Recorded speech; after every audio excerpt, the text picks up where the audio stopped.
जय जगन्नाथ बंधुगण आज गोटे निच्छक सत कथा आलोचना करिबा। भल लगे निश्चय कमेंट करेंगे।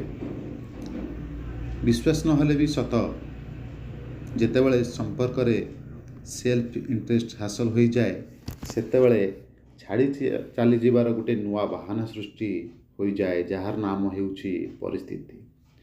बंधुगण आजिकाली बंधु सांगसाथी माने एमिति भी अछंती जेतेबेले स्वार्थ सरी जाए ना सेतेबेले से माने तम ठारू छाड़ी चली जीवार गोटे नुआ बाट सृष्टि करती एवं सी आपन कहती मोर परिस्थिति से यह थिला मो परिस्थिति रे पड़ी कि एभली काम करिछि मु ठीक अछि तो सहित अछि। ठीक कहली ना। Even if trust is lost when relationships become tainted with self-interest, it's best to walk away and create a new excuse called circumstances. धन्यवाद।